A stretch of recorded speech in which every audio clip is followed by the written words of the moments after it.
All right, guys, so we already read our If You Give a Pig a Pancake book. That was kind of like our If You Give a Pig a Party book. And so I have another one that's kind of like it, but it's a little bit different because it has a different animal. This one's called If You Give a Moose a Muffin. And it's by the same author, Laura Numeroff, and it's published by Scholastic also. And so we're going to read this story together, and then you are going to get to retell it, all right? You ready? Show me you're ready to listen. Open, shut them, open, shut them. Give a little clap and put them in your lap. We're going to go ahead and read If You Give a Moose a Muffin. And a special thing about this story, guys, before I start reading it is, I don't know if you remember, but in our library, in our classroom, we have a stuffed moose in there that he sits on the windowsill, you know, and watches us. And he's actually the moose from this story. So I thought that was pretty special. If you give a moose a muffin.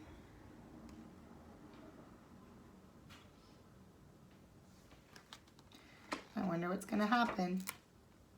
He'll want some jam to go with it. So you'll bring out some of your mother's homemade blackberry jam.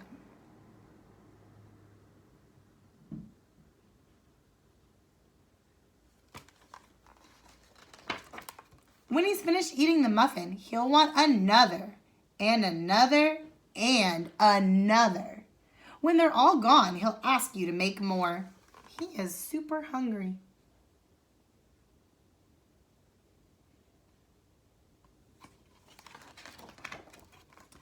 You'll have to go to the store to get some muffin mix. He'll want to go with you. When he opens the door and feels how chilly it is, he'll ask to borrow a sweater. That's silly. Mooses don't need sweaters. When he puts the sweater on, he'll notice one of the buttons is loose. He'll ask for a needle and thread. He'll start sewing. The button will remind him of the puppets his grandmother used to make. Bet you he's gonna sew a puppet. We made puppets, remember, in class? So he'll ask for some old socks, and he'll make sock puppets.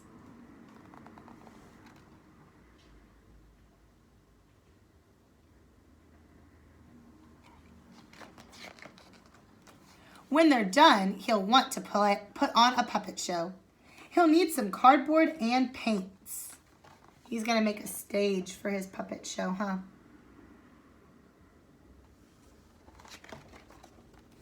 Then he'll ask you to help make the scenery. Scenery is just like the background.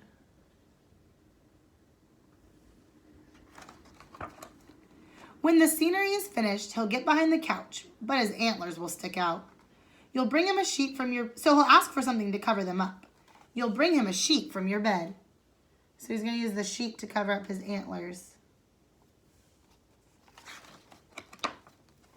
When he sees the sheet, he'll remember he wants to be a ghost for Halloween.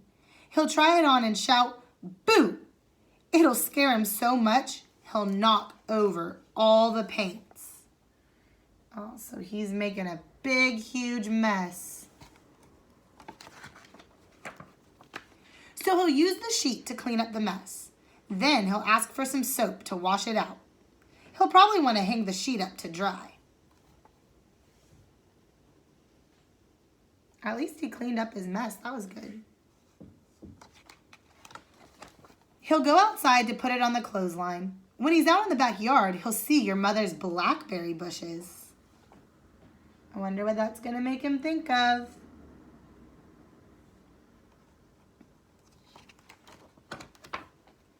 Seeing the blackberries will remind him of her jam.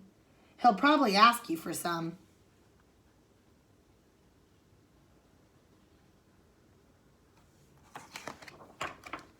And chances are, if you give him the jam,